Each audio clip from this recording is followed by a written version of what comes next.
Good evening, good morning, and good afternoon, depending where you are in the world. My name is Dan Saunders. I am here hosting the Sell Zone webinar in terms of Amazon keyword research today. Thank you very much for joining us. Please hit us up in the comments to let us know where you're from. The furthest person out everyone gets a shout out as well. Love to welcome my fantastic guests. I'm actually going to let them introduce themselves because you know them, I know them, but they'll do a damn sight better job of introducing themselves first. So on my left, I don't know about everybody else's, we've got Robin. Robin, tell us a little bit more about yourself. Hi, I'm Robin Johnson. I'm the CEO of Marketplace Blueprints, and we work with Amazon with people to help them optimize Amazon, whether it's their listings or advertising, overall strategy, profit and loss optimization, stuff like that. So we love getting to work with brands, and we're excited to share what we've learned here. Fantastic. And to my bottom left, we have got Will. Will, tell us a little bit more about yourself. Awesome, thanks. Yep, so I'm also the CEO of Bellavix. We're a marketplace management company. We focus on helping brands scale their presence on Amazon and Walmart. And yeah, happy to talk more about SEO and to be here. So that's a little bit about me. Fantastic. And new to the show, hello, Cynthia. Hi. Hi, everyone. I'm Cynthia Stein. I'm the president of eGrowth Partners, and we help sellers navigate a wide range of problems with Amazon, mostly related to compliance. We do a lot of reinstatement work. We do, the 10,000 emails that Amazon sends you that you don't know what they mean, and we help sellers keep their accounts clean. And so my focus today is going to be on compliance. Yay! The most exciting topic in Amazon. So you say that, but it is one of the most exciting ones because it's the hardest thing to get right, in my opinion. The amount of times I've had to go to and from, and it's probably the same for everybody else, you have to go to and from your account manager with little tiny details, because if you don't tick the right box in the exact right way, nothing will work. So you say it's not exciting, but it is, because you will make life a lot easier for everybody else here today. And I'm Dan Saunders. I'm your host today. We all know me, and hopefully you won't hear too much from me because we're here to learn from these brilliant individuals. I head up the performance marketing team at Ingenuity Digital. I'm probably one of the only main providers of Amazon services in the UK, because everyone else in the US are so far ahead of us all. So let's jump right into it. So Will, we have got a presentation from yourself about Amazon SEO. We do. So let's jump into it. So I'm going to share my screen, and hopefully this doesn't break anything for anybody. Just while Will's sorting that out, please feel free to jump in with any questions or comments at any time. We will get around to them as quick as we possibly can. Feel free to fire them into the comment section, and I'll make sure we ask the team to build up, and we can go from there. And just have a look where we are. So we've got California. We've got Jackie. We've also got Ryan in Canada. Barcolora 25. I'm so sorry if I've just butchered that. The English language is my second language, and that's my excuse. I'm sticking to it. You're also in California. And we've got Naren in Auckland, New Zealand. I've got family in Auckland and New Zealand, and there's no way they would be up at this sort of time to watch a webinar. So I really appreciate the time to come in and sign in with us today. Are we all ready to go, mate? Yeah, let's do it. Awesome. Handing over to Will. All right, thanks, guys. Just waiting for this to load. Perfect. Amazon SEO Basics. So first things first, let's talk about understanding the Amazon A9 algorithm. And super high level, this is, Amazon's mission is to be the most customer-centric company where customers can find and discover anything they might want to buy online, and endeavors to offer the customers the lowest possible prices. So something that the A9 put out as part of its mission, and I made it bold here, is that great search can seem to customers like it's reading their mind. And we know now, as we go through search, the A9 algorithm is so great, as we start typing, it's already making recommendations on the type of search queries that it thinks we want from the moment that first letter is punched into that search box. So it's really important as we talk about SEO and kind of dive into this, what is their mission and kind of how that structures, how the algorithm works, and how as sellers we can position our products in the best possible position so that we can grow our sales on Amazon. So I love to talk a little bit about some statistics. So this is from a recent FeedVisor survey. 66% of consumers start their product search on Amazon. 55% of US consumers are Prime members, and 89% of those consumers are more likely to buy a product from Amazon than other sites. So what is Amazon's advantage? Obviously, it has the customer base that's built up a great reputation, and customers generally trust it and trust the products that are on there, which is why it's important to make sure that your products do rank well on Amazon. So just to talk into just some of the really basic factors that influence SEO before we dive a little deeper with Cynthia is keyword relevancy. So incorporating highly relevant keywords into your listing, that's the title, the bullets, the description, the back-end search terms, are all ways that Amazon is going to help index your product correctly and help you rank. And two of the most important takeaways, and we'll kind of go into this as we have our conversation, is make sure you're maintaining your unique selling proposition and be true to what your products are, and provide a good user experience. And that's making sure images and everything else is on point so that if they come to your page, you're likely to get a conversion. Another factor that influences SEO is product availability. This is pretty simple. If you don't have inventory, you're not going to rank because obviously nobody can buy your product. So that's a poor customer experience. So therefore, ensuring your products always have inventory. There's something called bestseller rank, BSR. And when you run out of inventory, you start losing ranking on keywords you're already ranking for. And when you get that product back, it doesn't necessarily mean that you're going to start from where you were. There is a bit of a workup. There needs to be some reindexation. So it's been a challenge since 2020, but obviously maintaining availability through FBA or FBM, whatever your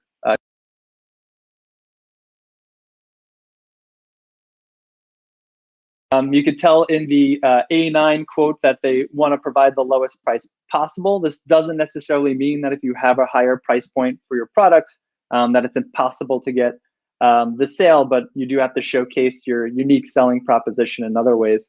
And in this example, queen size mattress, the average price point for that mattress is $150 to $250. So likely, if you did have a higher priced item, you might not want to be ranking for that. And that's an example where price can play in a factor. And then to kind of tie in keywords, because we are talking about relevancy, understanding how consumers search, but also understanding how they put value on certain keywords. So for example, gold plated in jewelry generally has like a $10 or $11 lower price point than gold vermeil. It's really the same thing. So a lot of gold plated products will qualify as gold vermeil, has just as much opportunity, and it's a way to showcase your product at a higher price point. So that's an example. And then sales velocity. Amazon's not going to rank you for search terms that it doesn't think is going to drive a sale. It kind of goes against its mission. So when we talk about what are the indirect factors that rank or that control rank, I have an article on the Sell Zone blog that goes into how to harness this power and some key takeaways here. But if you look at the infographic I have on the right, you can see the sales velocity, purple bubble on the bottom. And if you go around it, these are all the indirect methods these are the levers we can pull to influence sales velocity. So for example, we know FBA fulfillment is going to do better than FBM. It gets a Prime badge. Reviews, obviously having a high review count makes it easier because your product has validation. Images, high quality images will attract customers to your listing and lead to sales. EBC and A+ content. I know I'm not the only agency that measures this, but we see anywhere from a 12 to 20% lift in conversion rates of content that has A+ versus content that doesn't. Advertising, Amazon's growing as a marketplace. It's more and more a pay to play. So if you want to get the attention your products need to kind of penetrate this market, it's important to advertise. And then a promotional strategy. If you're missing certain factors, running a promotion is a great way to incentivize somebody to try your product or continue purchasing it. So that is all I have on my presentation, and I'll stop sharing and I'll turn it back over to Dan. Thank you very much, mate. Now, I know you said before that was the basics, but there's some really interesting insights in there that I don't think people quite understand right away. And I think it's just good to have it all laid out in front of you because, we're all here because we've done this through trial and error. And, we've got where we are because we've probably made all the mistakes in the book. And, yeah, I hope everyone else has found that as useful as I have. So should we jump right in to Cynthia's slides? And again, people, please feel free to ask any questions throughout, drop them in. We'll make sure we'll make time to get into them for you, because we want this to be a good learning experience for all of you as well. So any questions you've got in terms of Amazon SEO, whether it's the organic side or even into the paid and displayed, we'll be more than happy to help with that. So I'll hand over to Cynthia. All right, thank you. I was going to say, just as an add-on to yours, I mean, we're so old that you know, we didn't have any tools to help us with keywords hardly, and you know, for a long time. So yeah, I feel ancient now. There's so many tools available to sellers to help make it easier, and there's and that's great. You know, it makes it easier to really figure out what the right keywords should be. But the problem is none of those tools will tell you, oh, P.S., you know, Amazon is looking for these keywords so they can suspend you. So with that downer note, let's start my presentation, because that is what is happening right now. Sellers are getting their ASIN suspended, or their list, or their sometimes even their account suspended for using keywords that Amazon doesn't want them to use, or they're not approved to use. So let's go ahead and go to the next slide. Next slide. Uh-oh. Okay, it looks like we're just having some technical difficulties at the moment, but oh, there we go. go. They don't need me to fill anything. I'll leave you to it. Sorry. Okay. Whoops. Yeah. Okay. So there it is. So what's going on, right? What is going on with these suspensions? There's several things that Amazon is doing, and why they're doing this. And they're searching your back-end keywords. They're searching your listings. They're searching your titles. Sometimes they're even searching your reviews. And what they're looking for are several things. So there's an algorithm that's looking for IP enforcement. So that's where you know, a misuse of someone's brand, basically, or trademark. And sometimes people don't realize you cannot use somebody else's trademark, even in your back-end keywords. So, you know, for example, you may want to put a competitor's brand in your back-end keywords so that your listing comes up when theirs comes up, but you can't do that in your listing. You can do that in your ads.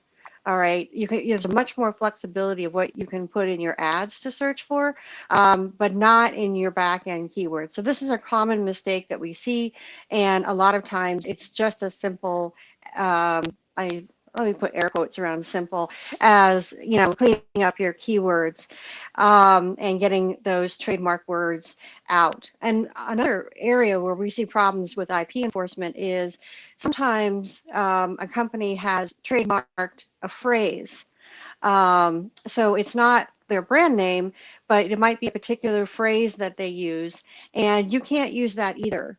So we've had several cases of that where the brand who owned that phrase, you know, sent their USPTO to Amazon and said, "See, we own that," and then Amazon just took down a whole bunch of sellers, some of them who weren't exactly using that phrase. You know, they may have had some other words in there, but they still took them down.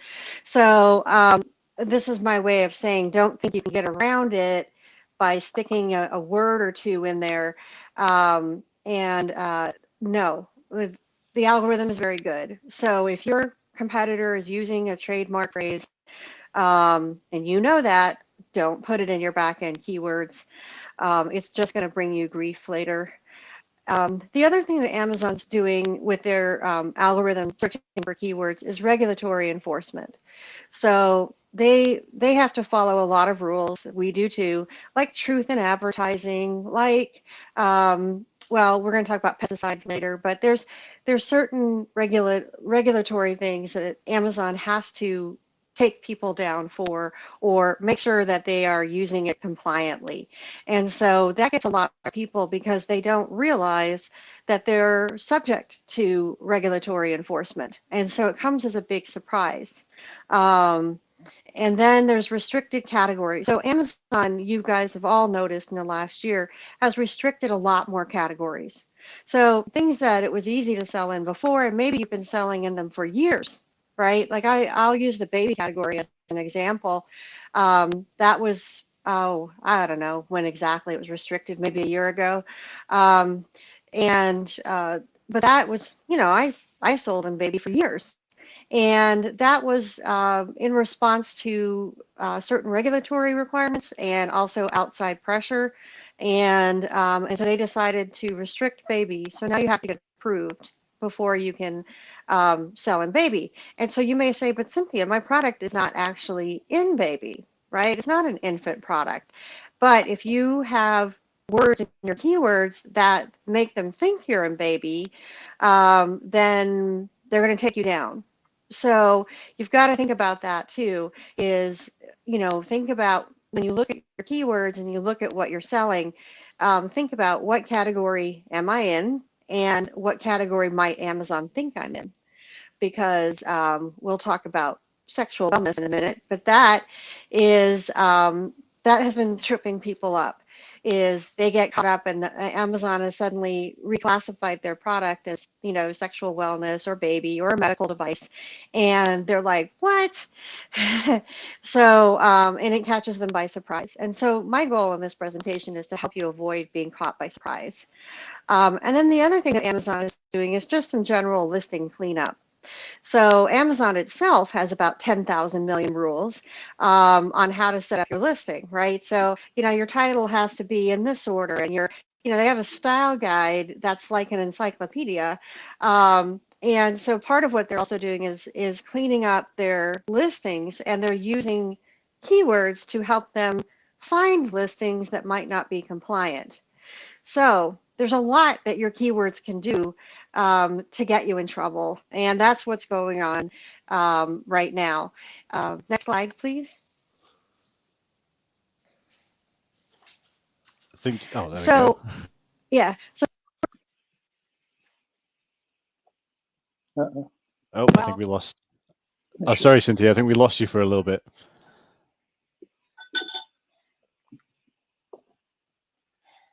Oh, I think we've lost. Cynthia. But if we can just take a moment just to go back to what Cynthia had mentioned before, in terms of not having the tools that we've needed. Like we said, when we started out, we had to use Google's keyword research to judge our own, and we could never get an accurate forecast. And there's quite a few now, I think, that are really, really useful. And especially, it's been a little bit more difficult for keyword research on Amazon, because Amazon doesn't like to share like Google does, because it's all around its own mission as well. It's kind of got its own forum, and it just wants to build with it as well. And I think that can be frustrating for folks too, because they're like, oh, well, one of these has to be right and one of these has to be wrong. All of these search engine estimators are estimates. And so as you're looking at those keyword things, it's really important that you remember that Amazon doesn't provide this data like Google. Hey, Cynthia. Yeah. I'm back. I don't know what happened. So I just disappeared, but I'm back. And so thanks for, talking amongst it's fine. yourselves. We just assumed your listing got cleaned off, so we just carried on. Yeah, that's right. In my case, I have to worry about, AT&T, what they're going to do to me. But so what keywords are they looking at? Well, all of them. And so that's what, people need to understand is Amazon is looking everywhere, and they even look at your product reviews. So, which is really frustrating because, you can't control those, right? Somebody else is writing those. Next slide, please. Okay, so here's the most common keyword takedowns that we're seeing today. So pesticides, I'm sure a lot of people have seen that one. That's a weird one because that is definitely regulatory driven. And so, if you go out and look at the FDA website and what they consider a pesticide, you will see a lot of really weird stuff is considered a pesticide. And, I've had clients who were selling doorstops, to keep drafts from coming in your house. And, and they mentioned in their listing that it also helps keep the bugs out, right? which it does because it's a big physical barrier. But they got classified as a pesticide, and we help them take care of that. But things like that. I've had clients who were registered as medical devices because they basically made a health claim. It can help with this, it can help with that, and Amazon decided it was a medical device. And we're talking about things like ACE bandages, or which is, it's just a piece of cloth. I mean, it's not a medical device, and so we've had some issues with compression socks for that reason, right? And it's like, well, it's a sock. It is not regulated by the regulatory bodies. It's a sock, and so the thing is, of course, that's very frustrating to sellers because they're like, what the heck? And so, I would suggest to people, since pesticides is definitely one that is ongoing and we keep getting new ones in all the time, is to go ahead and go out and read what is considered a pesticide, and then you will understand what Amazon is doing, and you can think about your listings. Like, would my listings potentially fit in here, kind of, accidentally? Now, sexual wellness, they've apparently tweaked the algorithm lately because we've had a number of people have their products recategorized into sexual wellness. And, that's always upsetting because basically it's not visible on Amazon, right? Someone has to be looking for a sexual wellness product to see it. And a lot of the cases that we get, it's really quite understandable why Amazon would think that they're a sexual wellness product. We had an anal enema. We've had vibrators. Oh, excuse me, massagers. We've had those things that are kind of, they really are both. And I will tell you just a funny story because we did several massagers, vibrators, and some of the reviews on those were just hysterical. But definitely we understood why Amazon might think they were a sexual wellness product, because you know what? The buyers were using it as a sexual wellness product. So, and talking about it in the reviews. And we're like, TMI. But anyway, that basically, if you are one of those products that Amazon might think could be used for a sexual purpose, you have to make sure that your listing is like very like drugstore medical type, and not like in the case of the enema, right? And the problem with this particular seller is their back end keywords. They were, looking for people who were using them for other purposes, right? Some of their keywords were quite graphic, and Very diplomatic. yeah. So we fixed their keywords, we made the case, and we helped them tweak their listing so it was just a little bit more clinical, and it didn't sound quite so, hot. Let's put it that way. But there are products that just accidentally get into sexual wellness all the time because they're just, like I said, the keyword, they're using it innocently. But Amazon is saying, hey, there's another meaning to that word, and we think it's dirty. So I don't know what to tell you to avoid that exactly, besides just thinking about your listings, or memorizing, the Urban Dictionary or something like that. But you got to be careful, especially with slang. And then medical devices, like I said again, medical devices, it can be almost anything, but there's and so usually what we find is that our clients are making claims in their listings or in their backend keywords that make the device sound more of a medical tool than it actually is. So like the ACE bandage, to give you an idea, like it's a bandage, but it's not a device, right? There's no moving parts to it. There's nothing to it that inherently promotes health, except for the fact that it covers your wound. So how you talk about it makes a difference. So because again, medical devices are a restricted category, and you have to provide a lot of paperwork to show that your medical device is, FDA approved. So, I mean, and that's a big, expensive process. And so anyway, you want to avoid that.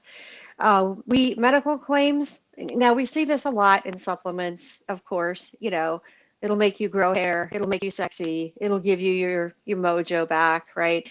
And so supplements definitely tend to be the biggest offenders of this, but they know that, all right? They know what they're doing. So they really shouldn't be surprised when they're taken down. They're just mad. But then there's other devices that, or other things that are, a surprise, like to everyone. Like I had a client whose products are sold to parents who have autistic children, and so this was a device that helped soothe the children. Well, right, but the way they had done their listing, Amazon decided that it was a medical device and that they were making medical claims like it cured autism or something like that. And it's like, no, it just calms them down. So, these are tricky cases, but that's what I'm saying. I'm hoping I'm giving people some ideas right now to start looking at their inventory, because most of these mistakes are unintentional, and it just comes from they just never thought of their product that way.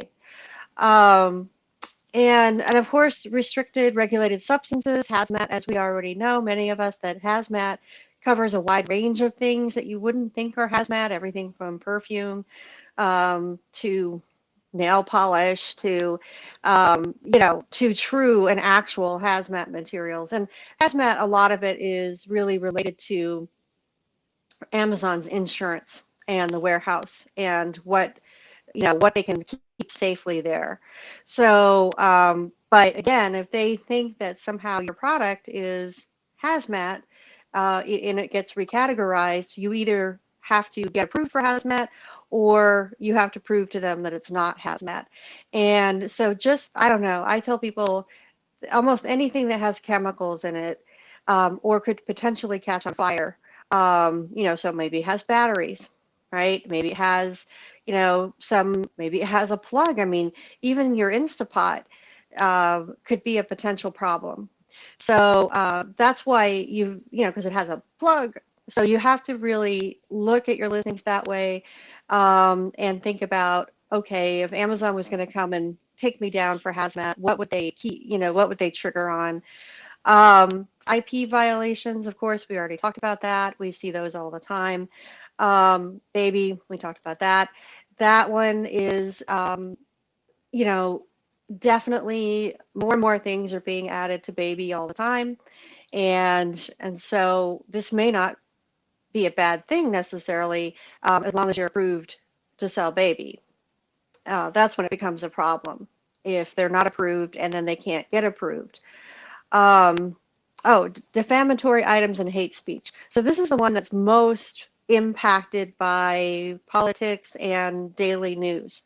So this is one that's hard to plan for sometimes, but we've seen in the past that Amazon, under public pressure, took down all the Confederate flag and Confederate flag related items on the website. They took down a whole bunch of things related to Hitler and the Holocaust, and anything that was considered anti-defamatory, and things like that. If Amazon's getting pressure about it in the news, you can bet there's going to be a wave of takedowns to follow, usually like the next day. So they move fast at Amazon, and again, this is the kind of thing, if you're selling political items, if you're selling, T-shirts with slogans on them, you just have to think about it. But here's some things you wouldn't think about. So there was a big anti-defamatory push by Amazon, and I had a client that sold Hanukkah socks, right? Socks sold mostly to Jewish people around Hanukkah, that has, cute little things on it, dreidels, and, it was just a cute pair of socks. And I could not convince Amazon that this was not, anti-defamatory item. I mean, like, look, it's a pair of socks. Look at the picture. It has, it's cute. And like I said, most of the client base were Jewish. You could tell they sold a lot of them in Brooklyn and South Beach. And anyway, so this eventually my client got his socks back. But I mean, it took months and that was ridiculous. But that's because they just basically, I don't know, they must have taken down almost anything that had Jewish in any of their keywords. And like I said, even though we went through and cleaned up their keywords and explained that it was not, defaming Jews to wear dreidels on their socks, that one they were really adamant on. They were getting a lot of pressure in the media at the time, and people were upset that you could buy, Hitler's books, and other, you know, um, items like that, white supremacy items, on Amazon. So sometimes you just get caught up. But if you sell something that is potentially controversial, maybe, you might think about that it's a possibility that you're going to lose that listing at some point. Um, and then, like I said, whatever's in the news lately. So this just changes so rapidly, but we see it all the time. Like I said, Amazon gets criticized for something. The next day, we have a bunch of ASINs suspended, related to that. Okay, next slide, please. All right, so how can you predict what Amazon cares about? Well, I hope you're starting to get an idea already just from what we're talking about. But next slide. So one of the things that we recommend, especially since, people make their listings and then they don't really look at them very often. I mean, some people do, but a lot of people, they don't. They kind of set it and forget it. So we suggest that you have to request it through seller, support, but ask for your all listings plus inventory report. This is a hidden report. They'll make it visible to you for 24 hours and you can download it. And it is a big, ugly spreadsheet, but it has everything about your listings, including your keywords in it and all your text. So it makes it a lot easier if you're going to review a bunch of listings to just go through the spreadsheet versus, having to go out to each listing individually. And it's also a good way to fix any variation problems you have. But so I recommend that you request that report. It will give you everything, that Amazon has on you, and you can see what they're looking at, because that's when they're searching, that's what they're searching through basically. And so, of course, look at your listings, your titles, your backend keywords. This would also be a really good time for you to download the style guide from Amazon Help and make sure that you're up to date with the latest listing guidelines, because they change a lot. Like, I don't know, I would say they must change 5 or 6 times a year in some way or another. So Amazon is constantly updating their style guide for their listings. So it's a good idea just to go check and make sure you're still compliant. And then ask yourself these questions. Are you accidentally making something that could be perceived as a medical claim? Do you have racy keywords? Are you using any trademarked words or phrases or, competitor names in your keywords? And then think about, has Amazon lately gotten media pressure about safety, hate speech, politics, or some other hot topic? Because that, if that might affect you depending on what you're selling. And you make your changes to the file. Like I said, it's just a really big flat file, and then you upload it back up and make your changes. And then move any problematic keywords to your ad campaigns. So if you still want to, show up when your competitor is typed into the search box, do it through advertising. You can, do a sponsored ad or something like that. Do it through advertising instead of through your backend keywords. Next slide. Okay, and so this is just some of the things that my company does to help with keyword compliance. If anyone needs help in the future, we can help. We do listing audits, and it's more than just keywords. Actually, we're doing everything, the style guide, everything. We also have retainer services where we help Sellers keep their accounts clean, and we deal with problems every month of all kinds. And then, of course, should you get suspended, we will help get you back. So that's just some of what we do. Next slide. Okay, and this is who I am. So if you want to contact me, you can do that. There's a link there that you'll see that you can get a discount on my upcoming book, Dirty Seller Tricks. It's coming out in, it's supposed to be in July, but anyway, July or August. And if you sign up, you'll get early notice and you'll get a discount on it. So anyone who wants to do that, and I've made the slides available to you guys. So the team can get it to you. Next slide. And Perfect. thank you. Thank you very much, Cynthia. That was really, really informative. I know we've all had some of those clients where it's just been impossible to get anything moved. And like you said, there's sometimes things can be misconstrued as well. That's one we've had quite a lot lately. It's really, really difficult, some of the stuff that you've gone through there. And I'm quite interested to take questions from the audience. So we've got one here from Sim that is about, at what age is it considered not a baby in the category anymore? Easy, a chair for a toddler, or is that in the baby category still? Who would like to go on from that one first? I'll take that one. It's still in the baby category. So baby is pretty much through toddler. It's when they become children that like, I don't know if it's 4 or 5, that they're in a different category. So baby covers basically through toddler. Perfect. Yeah, that's something that I've found as well.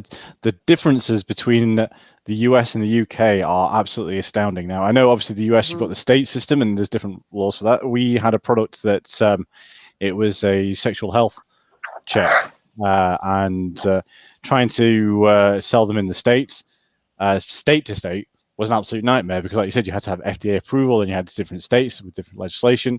Whereas in the UK, we're all technically one, even though we don't act like it more often than not. It was much easier to do that on there. So if anyone's selling in the UK or Northern Europe, or even to some of the newer communities, you might find it a little bit less difficult than our US colleagues, because as I said right at the start, the US, in terms of Amazon's development, is so much more sophisticated than the majority of the rest of the world. I've struggled to see a market that's as advanced, and more often than not, I use a lot of predictions for what's happening to the UK, looking at what the teams are doing in the US as well. So if I'd have had that advice 10, 15 years ago when I started, Cynthia, that I probably would have left a lot of the products that I've dealt with in the past and not even troubled with them as well, because the headaches versus the time versus putting it on there as well. Robin, have you got anything you'd like to add on that? Well, I want to highlight something that Cynthia said, about the reviews. A lot of times people will be like, oh, well, I have a product that's kind of against the rules, but I'm just going to avoid this one word. Like, if you need to, the problem with putting those products that are going to ultimately be a problem is they will get caught eventually, because as people leave reviews, they will let the cat out of the bag on your product. So, if Amazon's seeing that this is happening over and over again, they're going to say this is not a product-specific product. This is a seller specific problem, and they will get rid of your account altogether. So yeah, it's very interesting. I know so many brands that would kill to get reviews, and then you were just saying there that everyone's just laying the cat out the bag for that one product. And I'm pretty sure I've been hit up with the DPS for that same product, because I looked at it and I'm like, I don't think this is for me. But I complain a lot about back problems because I'm hunched over a computer all the time, and lo and behold, this same product comes up and I'm like, I don't think this is for me, but okay, thank you very much. So if anyone else has got any other questions for Cynthia, please take advantage of the knowledge that we've got here, because it's we're only here for about another 20 minutes, half an hour, and this time that you've got here is absolutely golden. I just want to go back onto a few points that Will made really early on as well. And we've had quite a lot of comments about how straightforward you made it seem, and condensing all the information that you've taken over the years into a couple of slides. Just to pick up on what you said before, in terms of keyword research, I know obviously that we've got Cell Zone has just moved into that, and that's, to me, is probably one of the more useful tools at the moment because it's still free to check the velocities, the difficulties, the sheer numbers as well. In terms of your keywords, Will, what do you sort of when you come into the, do you use those for your forecast still, or is that more a case of we have to sort of hit and hope? I mean, we definitely use it for forecasts. I mean, obviously we want to be, so, I mean, the SEO strategy is a lot to do with product maturity. So I don't want to go too much into it, but we have kind of a system. We do like a pyramid system. So like, if you were a launch product, we would identify the root keywords that we want to rank for, and we would build out long tail lists where the volume gets less and less. And then we target the listing at what we consider the bottom tier, like less than 1,000 impressions a month. And then like, that's what we target. So we build our ad strategy around it. We're optimizing the listing for those keywords. And it's also, are we going to actually sell for this keyword? So it's a good indication there. So we kind of we use real life data, but we kind of build around that. We'll use tools like brand analytics on Amazon. We'll also reflect, we use the Cell Zone tool. It's new, but we're experimenting with it, as well as even just using Google and search data. So there's lots of data sources to get an idea how the consumer searches. And advertising is a great way to kind of speed that process up because your listing will pull up in a search term report, and you can get an idea too. Robin, are you doing something similar in terms of where you are with the marketplace? Yeah, and we are doing a lot of similar things, and then it's going to be different if you're a new to category product versus kind of like a private label where you're taking an existing product and you're adding your brand to it. And then if you're an Apex brand, where you are the Lego of your space, then, the optimization strategy is going to be a little different, and how much reliance is going to need to be on advertising, what kind of keywords. One thing to remember with Amazon is that, organic is very end of funnel. So we're not going to use a lot of top of funnel, no tofu. No, we're just like anti-vegan up here, so we want to stay away from that and really focus on bottom of funnel. By the time somebody gets to Amazon, they're usually kind of past that research phase. And so that means that new to category brands really need to work on, using some of the more, the newer advertising. There's some new top of funnel advertising techniques, but it's going to be a little harder because you're trying to get people to turn a little bit close to that exit. So, and when you're looking at your listings on Amazon, one of the big things that I find that people have included important keywords, but they haven't really thought about if my customer didn't know my product name or wasn't already familiar with our product branding and trade dress and how we talk about our product, how would they describe that product? How are they going to search for that product? And you want to think about each keyword is a door that's going to bring in potential customers. And so you're always balancing your copy to maximize the number of doors that you have access to and prioritizing those doors that have really great high volumes of relevant customers, but also making sure that once they get to that listing, they have a copy that is going to say, okay, this is the product for me. This is going to solve my problem. You can't go one or the other. You really need to be balancing both the things and making sure that, what customers are able to walk away with, is this going to solve my problem? And so take a look at your listings from that point of view, in addition to maximizing keyword, and that can help a lot with conversion. Interesting. I really like the data-fed approach. That was a lot of facts in one breath. I'm impressed, Robin. Yeah, and the quote as well that we're anti-vegan up here. Just to the record, Yeah, none of us are anti-vegan. No, none of I have many vegan friends, and I love them very much. It's Amazon that's anti-vegan, not us. That's what we're saying. Yeah. Just to clarify for any legal standpoint. Interesting point as well that you will raise right at the start. 63% of buyers start their journey on Amazon. Now, Cynthia, if you've got let's say, for example, I go back to one of my first clients, which was one of the sexual health clients, where you could basically, what you had to do was you took blood from yourself and then you sent away for the results. Now, with the majority of shoppers starting on Amazon, how would would you have any sort of advice for someone that's starting out that might have something that's not a difficult product, but something that's got a bit more of a niche in there? Have you got any advice for someone that might be starting out with a product like that? Well, in the case of what you're talking about, basically a testing kit, right, of some kind, you could probably get that into health and beauty. That your audience, I don't know, might be a certain type of group of swingers and partiers, right? But the product itself, I mean, I would tell people, obviously, if you can get in health and beauty, it's much better for you because you're visible on Amazon and your sales will be higher. There are certain products you obviously can't. And then there's the gray market, which is where I come in. But usually sexual toys, condoms. Actually, I think condoms are in health and wellness, but if they're specialty condoms, or if Such they're, diplomatic answers. It's like almost like yeah, you're the British one here yeah. today. So, I mean, sexual wellness is tricky because, some can legitimately appear in health and wellness because they're not going to be, basically, they're not going to be offensive to the people who might be shopping, mom and dad and their son and their daughter and whatever. It's not going to be like, but that's why the gray areas are very difficult, like the vibrators, and things like that have a multi-purpose use.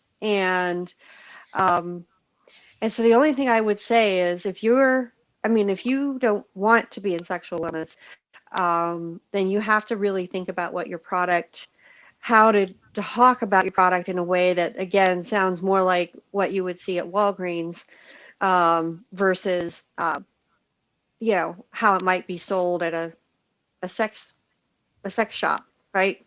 Um, so there's just certain things that are never ever going to be in health and beauty, like edible underwear, things like that. But there are others that could be. And so, but mostly, like I said, what I see is people who get products in sexual wellness that are just stunned that Amazon thought they were selling something that fit in that category. And it was just all in how they talked about their product. Some of my clients have been really adorable because they had no idea that this word had another meaning, and so they're like, oh, I'm like urbandictionary.com. So there's that because obviously Amazon is also looking for slang and things like that too. And so people don't really think about that. And then if you also think about slang in the U.S. versus slang in the U.K., for example, words that might be risque in the UK are not here, and vice versa. So you might have to sell your product differently in different markets. Use different keywords. Oh, sorry, Robin. I think you're on mute. Mute, Robin. Oh, sorry. There are translation services that are from the US to the UK, and somebody might say, oh, well, it's English, doesn't matter. It 100% matters. And if you're a UK buyer and if somebody spells favorite without the U, it doesn't feel right. So you want to make sure that you've got all of the superfluous U's in for the UK. But there are services that you can do that and that can help you avoid, and this is in Spanish too. So like the word for bottom in one region in Spanish is very crass. In another region, it's like the acceptable use. So you want to make sure that, as you're translating across marketplaces, just because it's the same language, the dialect makes a big difference, especially for products that are on that gray spectrum. Mm-hmm. Yeah, exactly. My dad, the linguist, who always said, the Americans and the Brits, two people divided by the same language. So it's very true. Those U's are very much needed in those words. I don't know how you've coped without them for so long. It's an utter travesty, absolute utter travesty. And now I want to put a U in travesty and just send it like in a big poster board to put behind you. That's what I can have instead of the white room behind me. That is quite interesting. You actually mentioned a little bit before about people trying to get into health and wellness rather than sexual well-being in terms of those categories. Have you found because what I found a lot at the moment in time, there's a lot of locks in different categories where it has to be approved. And as you mentioned, Will, right at the start, since 2020 and now into 2021, there's just been a massive uptick in that as well. Have you found any of those sections that are potentially easier to get into than others in terms of, is it so much easier to get into health and well-being and or to home or leisure and et cetera, et cetera. Is there any sort of category there that's you found easier to get stuff loaded onto? You're talking to Will, right? Yeah, sorry. It was a general question to everybody. Sorry, question. I should have made that clear right at the start. And again, as the only British person, I butchered the English language. I do apologise. That was to everybody as well. So whoever would like to take that first. Sure. A lot of it is dependent on how busy and backed up Amazon is, because they went and they did these restrictions and these takedowns, and they didn't have the manpower to actually deal with all the applications of people coming in. And so what we have found over the past year is that people can't get into another category because it's temporarily closed. So they can't even send their stuff in because it's closed. And the reason it's closed is because they're overwhelmed and they don't have a big enough team to handle it. So I always tell people, check back in a few weeks, because maybe they'll have got caught up and we'll start accepting applications again. That usually is what happens. And as far as the ones that the hardest to get into are the ones that are federally regulated in some way. So obviously medical devices, hazmat, things like that are going to be harder than health and beauty.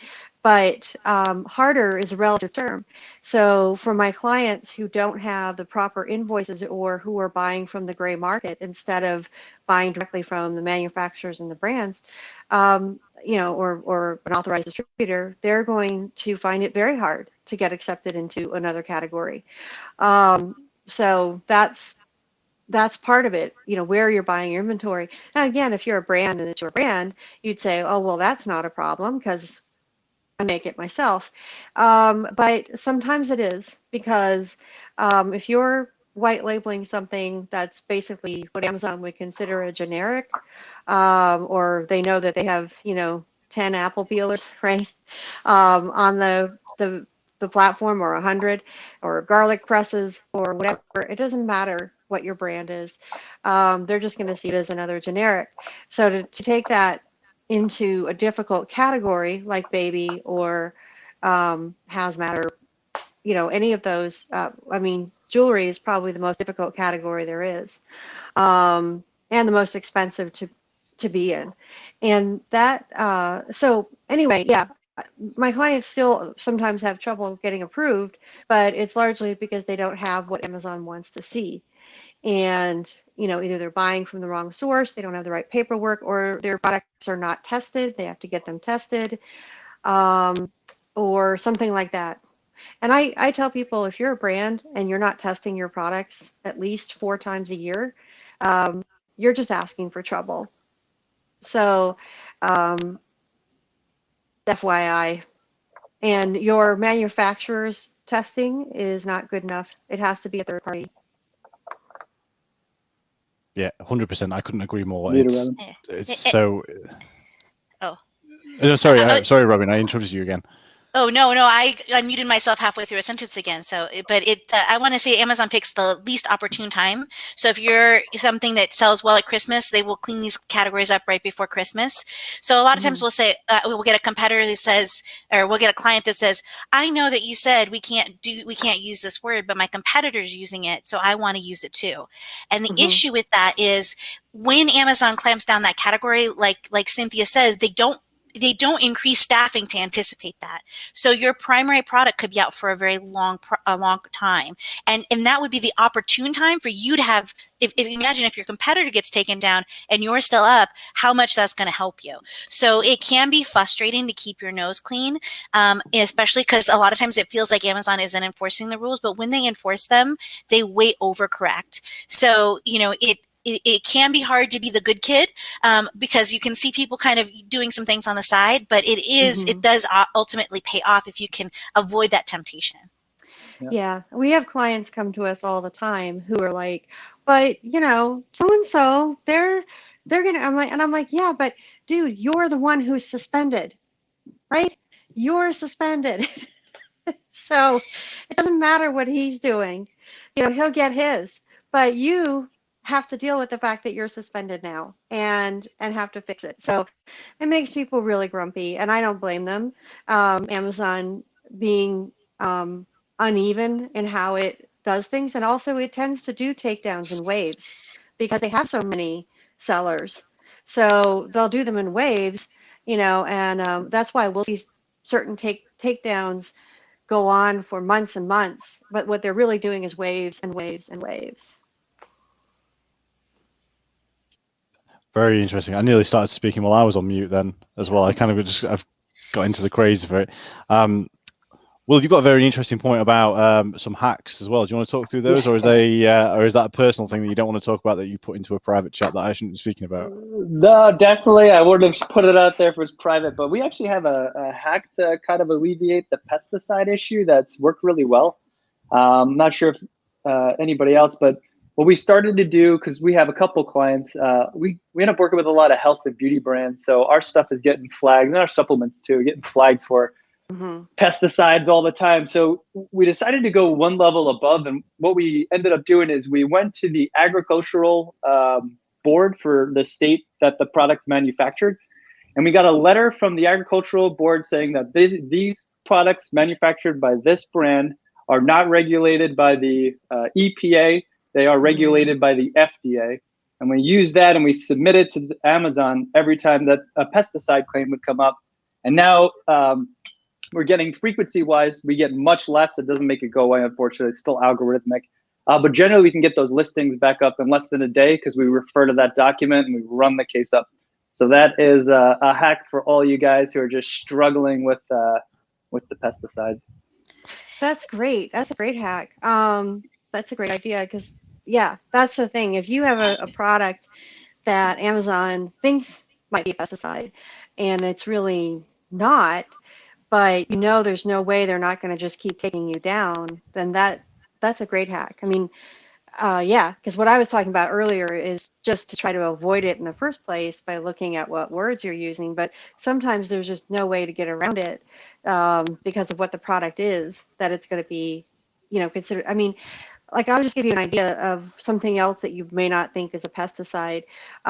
Those athletic shirts that people wear that help you like sweat and also keep you from smelling bad, right? They have antimicrobial properties. It's a treated fabric, so you don't smell as bad, when you're done with your run. Okay, so they are a pesticide, and technically they are a pesticide. So, but they're also a shirt, and so the fact is, they often do have to prove over and over again to Amazon that that they're not a pesticide, because you would think, oh, okay, so you fix it one time and it's not going to happen again. But it does. And it can sometimes happen over and over again. And it's very frustrating to my client. And they'll say, well, I got them to see with this shirt, the blue one, that, that it was okay and I'm allowed to sell it and all this stuff, but then you have to go do it for the red one and the white one, and they might come back and take down the blue one again. And people say, why does Amazon do that? And I say, because Amazon. It's Amazon. Yes. Because they can, we can't stop them. Because they do. And so that's a really great hack, Will, because then at least it's still tedious, right, to have to keep submitting that, but at least you're ready. So if you have those if that's kind of a product that you have, you need to plan in your cash flow that there could be interruptions on this channel. So, you can't run as close to the edge as maybe somebody who's doing a garlic press, right? That's not likely going to get taken down. And then you want to make sure you have all of that documentation. So if you're like, oh, I should go do that, like, don't wait until 4 weeks from now to do it. Go do it today. Get that stuff, make sure it's updated, and make sure if you're working with an agency, it's important that they have access to that, because Amazon loves to send these things out at like 4 o'clock Pacific, and so, we would get that and we would do that. But if you're not checking your email until Monday, your product could be down all weekend because that agency might not be able to get a hold of you to get that safety documentation or that that worker on your staff might not be available. So making sure that your agency has all of that documentation if you're working with one, or you have easy access to that. And then, you know, if you are in a product, so like we had products like does the netting for cicada, we pre-wrote out like this is how we would respond to it. So this way it was an immediate thing. So if, I was in surgery for some reason, which wasn't planned, right? But like then still that could still happen, right? So, especially if you're a one-man show managing it on your own, if you were on an airplane, could your team file that pesticide appeal for you, or contact somebody like, Will or Cynthia or somebody that can do that for you? Exactly. The motto that we have with our onboarding process is, if you were struck down by lightning, what would I need to have on me to carry on making you money, even though you were gone? Quite a grim note to end it on, actually. So I apologize, guys. That's it. Started off a bit Amazon, grim. always be prepared to die. That's It's the only way you'll be able to stay ahead of everybody else. Well, preparation is key, though. I will say that, because I like that. Yeah, I mean, that's the thing. I mean, you don't want anything bad to happen, but if you sell on Amazon, occasionally bad things are going to happen, right?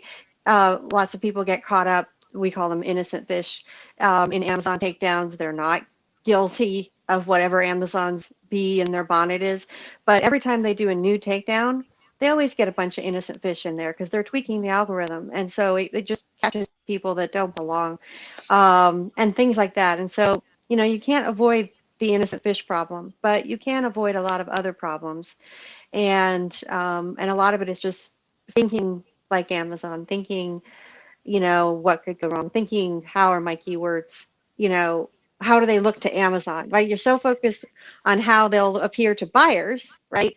And how buyers will find you, but you also have to think about how Amazon will look at it too. And so the more experienced you are as a seller, the more you kind of get used to doing this, and just trying to be as proactive as possible, because I would say I have not met a seller ever who's not had at least a listing taken down at some point. And of course, I meet many sellers who have their accounts taken down, but that's my job. But what I'm just saying in general, it happens, right? There's so much going on at Amazon. There's so many different people who have a hand in what the algorithm is searching for, that, it's almost inevitable. And so being prepared will make your life easier to deal with it. Exactly. People don't appreciate that how young Amazon's algorithm is in comparison to some of the ones that we deal with in terms of, say, Google or Bing. We've had those for years, and it's growing. We've seen, even with, like as Will mentioned right at the start, with the growth of A9, we've seen how it's matured along those different ways as well. And it's I would say maybe a teenage phase. So it's like dealing with a teenager at the moment. Sometimes they're gonna cause hell, but after that, as long as things keep relatively steady, everything's okay. I say that as having a child who's just about to turn 2, that everyone can probably hear screaming in the background without having teenagers. So I'm probably not the best analogy, but it's out there. Well, I was going to say, A9 was a radical departure, right? It was big, and one of the things that it's supposed to do is really be more highly associative, right? So if you're looking for something, it's going to bring you more and better options so you can zero in on what you're actually looking for. And I would say for the most part that works, though sometimes it presents some weird things to me. I'm like, really? But when it comes to keywords, it's also a little bit of a problem, because maybe the buyer's searching for something and they get shown your listing and it's really not something that they're looking for, right? But when Amazon is looking to tweak, which keywords they consider a problem, right? They have a lot they have to think about, right? Because they're not only looking at like direct problems like, hey, you used your competitor's brand. Okay, that's pretty direct. But they're kind of looking at the associations. Like I said, that's why some of my clients who sell certain products just have problems over and over again, because of how the product might be used, how it might be searched for, And these are things that sellers have no control over. Your product might be shown to a buyer who types in a certain keyword that you're not even trying to rank for. But Amazon somehow felt like your product might be appropriate for it. So, I just tell people I don't try to outthink or outwit the algorithm. I just try to, think about what's the worst that could happen and prepare for that. Brilliant. And on that bombshell, we are all just about out of time. Sorry that we've overrun again, but this is what happens when you've got so much knowledge in such a short space of time. Fantastic presentation from Will and Cynthia. Really thank you. And again, Robin, insights and quotes that I will probably take to my grave with me as well. These are absolutely fantastic. If you all could just give a quick reminder of if anyone's got any follow-up questions, please feel free to email Sellzone or come to us. We can speak to any questions that we didn't get around to, or any questions you weren't quite happy. You weren't quite happy to talk about on live on air. But if everyone could just give a quick brief of how we can get hold of you. Will, where can we get hold of you? Sure. So check me out at bellavix.com. You can email me at will@bellavix. How do you spell Bellavix, right? Oh, this shoulder is mirrored. That shoulder. And you can always find me on LinkedIn. So just Will Hare. Talk a lot about Amazon. Perfect. And Robin, what about yourself? You can find me at marketplaceblueprint.com. So marketplaceblueprint.com/follow. And then it has like all my social links. And if you forget to follow, then that shows you my website. And this way, feel free to ask me questions or, be like, hey, you need to stop being so weird because you're just a little over the top. Then I take that feedback too. Never change no matter what anybody says. Amen to that.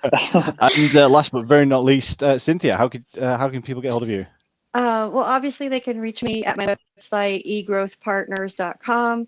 We're on Facebook. We have a group called Amazon Seller Advocates. We answer a lot of compliance questions there, so feel free to come join us. And then if they need help, or if they just have kind of an inquiry, they can go to hello@egrowthpartners.com. And our phone number is on our website as well. So we're pretty easy to get a hold of. If you just remember eGrowth Partners, you'll find us. Perfect. And I'm just at Dan Saunders on Twitter, and I'm on LinkedIn, and I always comment on Robin or Will's or Destiny's, who's not here today, with his profile. So I'm very easy to find on social media as well. Not that you need anything from me, because the experts are here. Thank you very much for having us here today. It's been a great pleasure to have you all with us. Good evening, good afternoon, and good night, depending where you are. Thank you very much. Bye. Thank you. Bye, guys. Bye. Bye.